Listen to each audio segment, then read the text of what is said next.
What's up everyone, it's Crispy here, and today I'll be going over which 5-star on the standard banner you should pull. Let's get into it.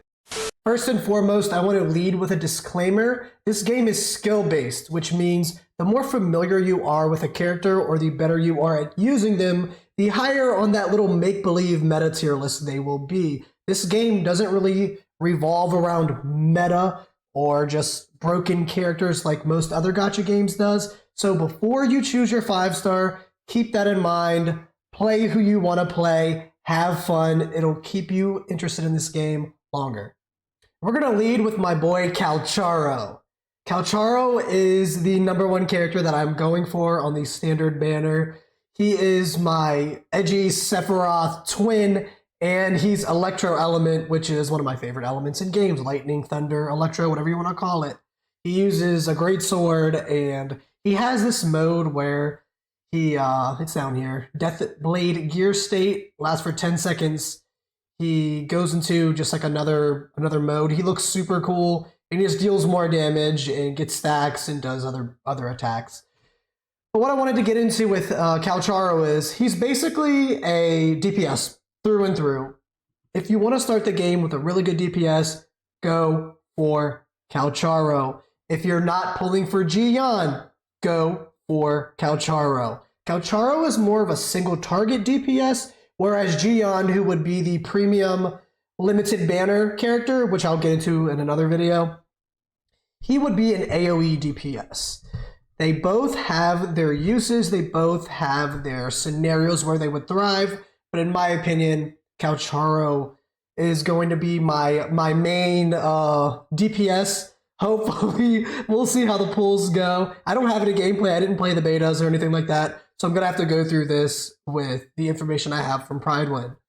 Down here, basic DPS, perform 4 attacks. And by the way, I mentioned before, this is skill-based, so it's active combat, like Genshin Impact, you would say. You're running around, dodging, parrying, and trying to string together combos. Consume stamina to attack the target. That's his heavy attack. You can mid-air attack as well. A plunging attack, dodge counter. A basic attack with a certain time will attack the target, causing electro damage. Now, I'm not sure how much the actual elements will play into like the damage multipliers or the weakness damage, something like that. I heard that it wasn't going to be as prevalent as in other gacha games, but it's yet to be seen until release, of course. His Resonance skill swings the broad blade to attack the target, causing electro damage. The Resonance skill, Extermination Order, can be cast 3 times in a row. If not cast in a short time, it'll enter cooldown with a cooldown of 10 seconds. I think this is the skill where he drops from the sky and hits them. If you hit them 3 times, then you can trigger your ult, which I think your ult is your Resonance Liberation, your Mirage Etching, which is your Deathblade Gear State that I was talking about earlier. Basically, there's nothing too crazy about Calcharo. He's just a smack DPS. Think of him as your electric, edgy, greatsword type that has a transformation and will absolutely nuke any enemy. Now let's get into Encore, our ranged, fusion element, which is basically fire DPS. She has problems parrying since she's ranged. You know, it can kind of get a little iffy.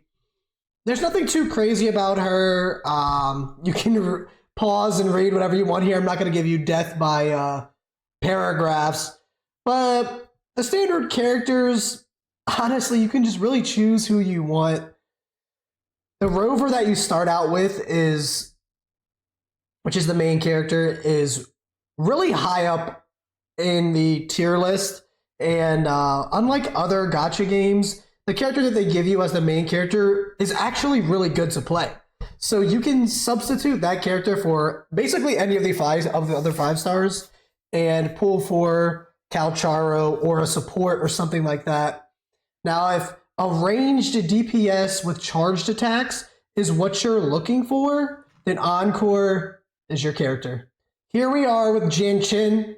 First and foremost, sorry if I mispronounced anything. I haven't actually heard their names pronounced, well, most of them, and I'm just saying it how I hear it in my head. She's gonna be your melee fist type character, gauntlets.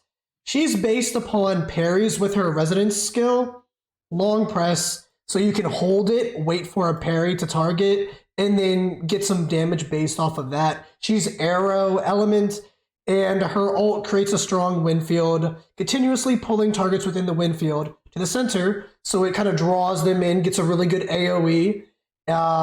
They're getting hit by arrow damage throughout the entire field, and when it disappears, it'll cause arrow damage to all targets within the range again. So it'll deal damage while they're in it. Once it ends, boom, it'll like kind of blow up and then shoot some arrow damage around. This character is based on dodges and kind of parries. So if you really enjoy that type of play, being active and not just spamming an attack, dodging, spamming an attack, dodging, you can parry, with some fists, get in that melee type range and have some fun. Here we are with Lingyang. I want to preface this with, I don't know what it is, and I might receive some hate for this, but his character just really annoys the hell out of me. Like, I'm sorry, but I'm going to stay away from him. If I pull him, I'm going to scream. So clip this. When you see me in the pull video editing Crispy, play this right here and scream around it, okay? So he'll be your 5-star Glacio DPS. He uses gauntlets as well, but he kind of shines in the air. His resonance skill attacks the target, causing Glacio damage. When the 3rd, 4th, and 5th basic attacks hit the target, the resonance skill Ancient Arts is replaced by the resonance skill Swift Punches. After casting Feral Roars, which is somewhere, I don't know. Yeah, he kind of, God, I wish I had some gameplay of it to show y'all. He kind of does a lot of mid-air attacks. You can see over here on the left-hand side, a lot of his kit is based upon mid-air strikes. So he does a lot of chaining and putting on the dragon, I don't know what it's called, I apologize. The dragon outfit thing and doing air combos. I really, really, really hate his character. I'm so sorry to anyone who enjoys him. But this is basically your Glacio DPS for the 5-star. I'm going to stay far away from him. Here we have Verina, a 5-star light, which is Spectro, support character.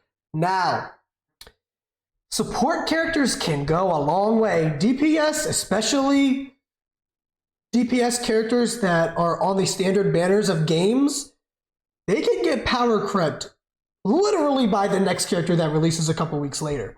So what I recommend is pulling for Verina just to have a support, or at least to have a 5-star support on your squad. Let's go over here. She does damage with her resonance skill, but her resonance liberation heals. She has healing somewhere. I know she's a 5-star healer.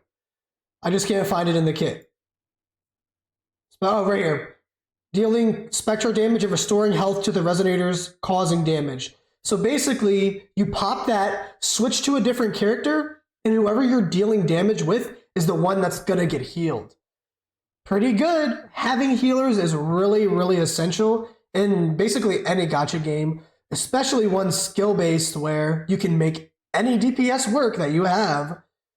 But if you have no survivability or any sustain or healers that can keep your party alive, keep them healed just in case you make a mistake. There's an attack that can't be dodged or has insane parry counter or something like that. You can have this in your back pocket to really help you out. Finally, I will give you my recommendations and who I will be pulling for and hopefully get on the very first standard banner pull, which will be like 30 or 40 pity. It's the one that you get, they basically throw a 5-star character at you. What I want on that very first one is either Calcharo or Verina. Calcharo is going to be my main DPS. No doubt about it, straight up. Encore doesn't interest me at all. I don't care about ranged characters. Jianxin, she's pretty cool. Melee character. She reminds me of Tifa. I love Tifa. She's a melee character. Lingyang, stay the hell away from me. Rover, which is the character that you get in the beginning, the main character, the MC, if you will, of the game. They can be a DPS. Their ult, I think, slows time. So they will automatically have insane viability. Verina, that will be my other one, my other pull. Hopefully on either the random banner that they throw a 5-star at you or on the 80 pull standard banner that you get to choose which one you want. I want Verina because, as I was explaining previously on her actual kit, she's a healer.